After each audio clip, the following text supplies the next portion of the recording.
God's plan will always prevail. Palagi siyang mananalo, palagi siyang mangingibabaw, and the plans of the Lord will always stand forever. Yung plano mo, tutumbayan pag di yan nakalain kay God. Kahit anong bagay na gusto mo tutumbayan pag di nakalain kay God. Sabi ng Proverbs 19:21, tatlong verse na nakalagay dyan, 69 and Psalm 33:11. Pero sa baba, yung Proverbs 29:11, ito yung nakasaad.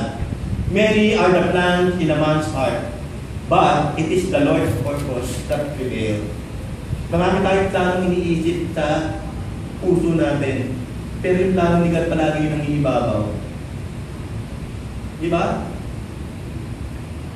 So, di ko lang anong coach na sa kanyo, pero tapis na kayo, nasa PBS, at merong elevation or another promotion. Pero sabi, bakit ko napunta doon, di ba? Minsan yung plan pa ni God yung nangihibabaw. May mga plan din naman na gusto mo nagtugma, pagkalang ni God, natutugma doon sa plano niya sa buhay mo. Sabi ng Psalm 33 verse 11, hindi nakalagay dyan. Pero sabi ng verse na yun, the plan of the Lord stands forever and throughout the generation. Mga kapatid, maganda lang natin yung plano ni God kasi palagi mananalo. Ibig sabihin, kung ang plano ni God is to prosper us, to give us a future and hope, palagi yung totoo. Hindi sasablay ang Diyos doon. Pangalawa, bakit kailangan natin mag-connect sa plano ng Diyos? Kasi yun yung magpapatunay na tayo ay anak niya. Ibinigay lamang niya yun sa mga anak niya. At yun yung magpapatunay na siya ang ating gracious and loving Father.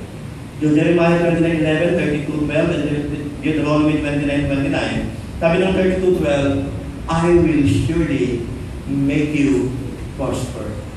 Pananagahin tayo, pasasaganahin tayo ng ating Panginoon. So praise the Lord. Alam na natin kung bakit dapat tayo mag-connect sa plano ni God.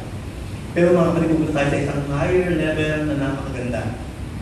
Mahirap gawin ito, maaaring wala pa tayo sa estado na ito. Pero I pray na mag-internalize ko sa puso't isipan at sa kaluluwa natin. I think this is the best thing, the best reward na makakamtan ng isang Kristiyano. We pray to God na sana mangyari ito sa buhay natin. And this is the question. This is it. How can we know and better connect with God's plan in our life?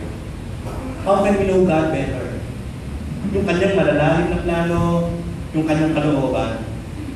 Alam niyo, sabi ng 1 Corinthians 2, verse 9 and 10, however, as it is written, no eye has seen, no ear has heard, no mind has conceived what God has prepared. Yung niyandang plano ng Diyos para dun sa mga nagmamahal sa Kanya, for those who love Him. Sino magpapahayag ngayon? Sabi ng verse 10, but God has revealed it to us by the Holy Spirit.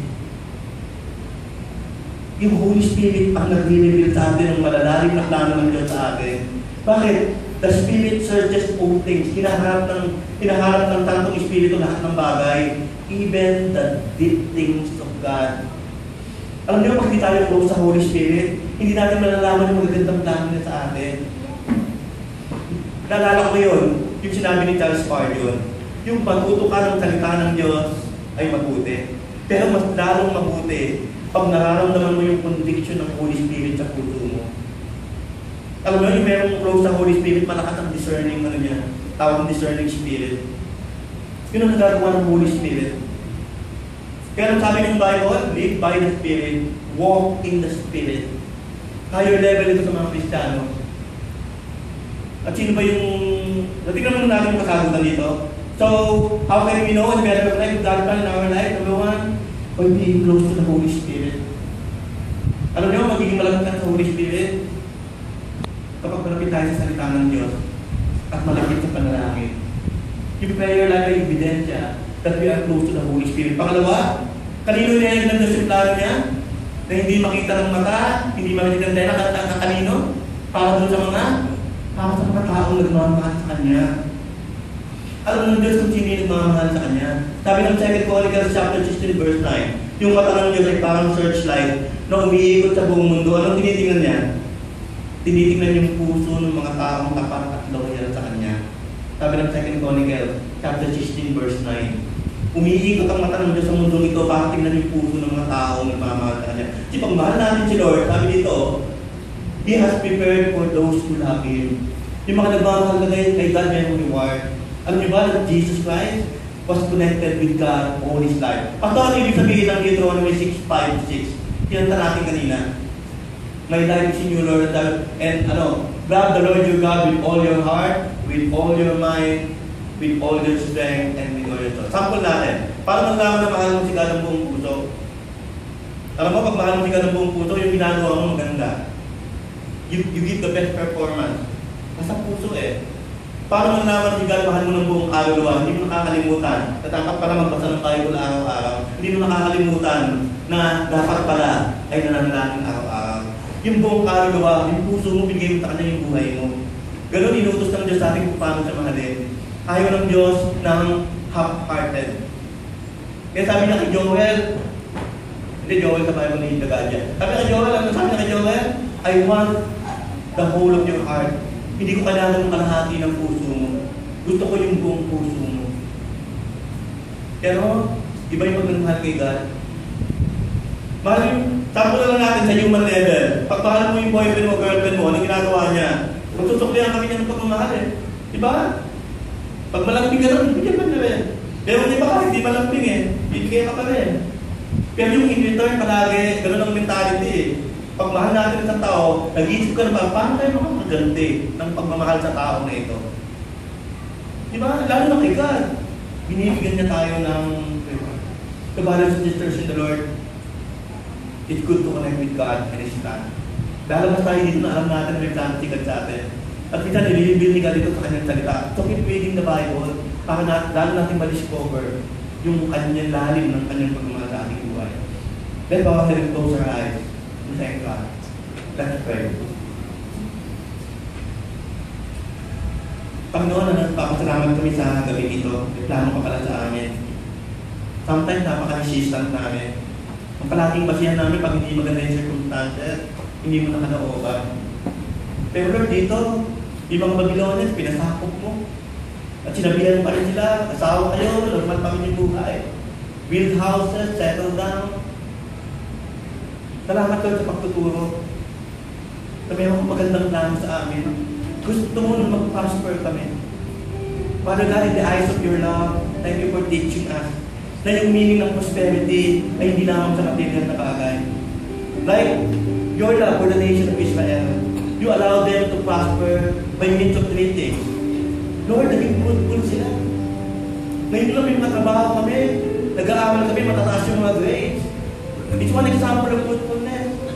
Kumikita kami, Panginoon, marami kami nakikilalang tao. Pinotektahan mo kami sa kalamidad. Higit sa lahat, Lord, every time na sinasagot mo yung dalangin mo, ito yung dalangin namin, ito yung nagpapakita, Ama, na meron kaming future na hope.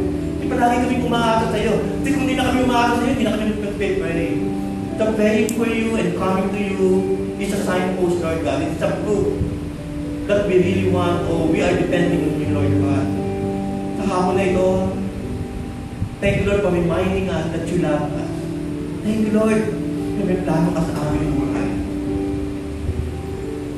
At sa gabing ito, hayaan mo na manamnam namin yung hindi nakita plano sa amin. Lord, teach us to respond yung aming counterpart. Dahil mahal mo kami, dahil may plano ka. Lord, tulungan mo kami na magkaroon ng active prayer life. Na mas malaki yung panahon namin sa prayer. Ito sa isang bagay na naglilibang lang kami. Pagkakang dami namin binibigay na oras sa ibang bagay. Pero itong minuto, 2 minuto, hindi kami makapag-pray. Lord, ang active prayer life ay isang tanda that we are connected with your God's plan, with your plan. At Panginoon, katulad ni David, nawa nakakapagpasaya sa amin yung hunger for your presence. Yung Panginoon, ang saya-saya namin. Ang saya-saya namin pag mayroong activity. Nawa ganun ang makita namin sa mga members namin. Hindi masaya kami, Lord, pag mayroon ng mga handaan o kung ano-ano.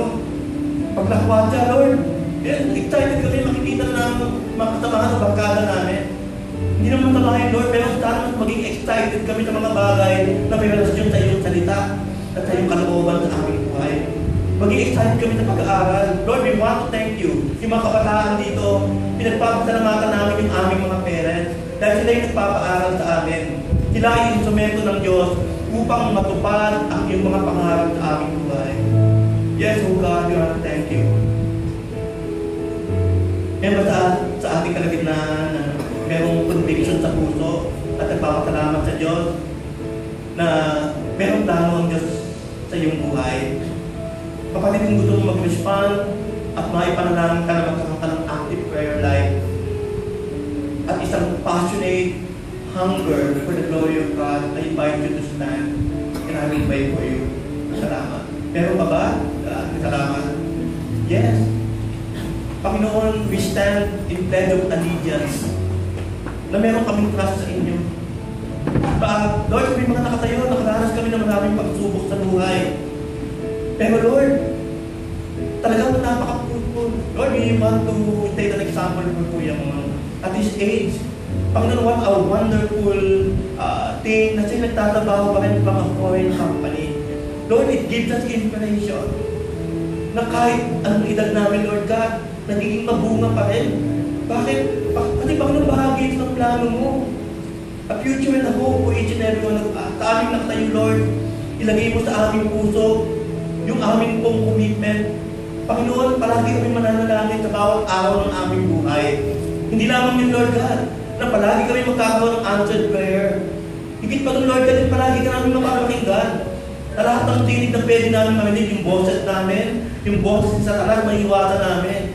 Pero Lord, sa dinami-dami ng boses na pwede namin marinig, mas gusto namin marinig na nagigibabaw palagi yung boses mo. On top of all those voices, Lord, maririnig namin ang tinig mo and teach us by your grace to respond to that wonderful voice that's coming from you. Sabi ng John chapter 10, the sheep knows the voice of his shepherd. Lord, you are our shepherd and we are your sheep and we want to follow your voice. Thank you, Lord, sa mga nakatayo at sa mga nakaupo, Lord. Salamat din dahil kami bahagi ng iglesia na ito na naniniwala na meron kang magandang plano sa aming buhay. We bless you and honor you as you bless us. In Jesus' name we pray. Amen and amen. Praise God. God bless you.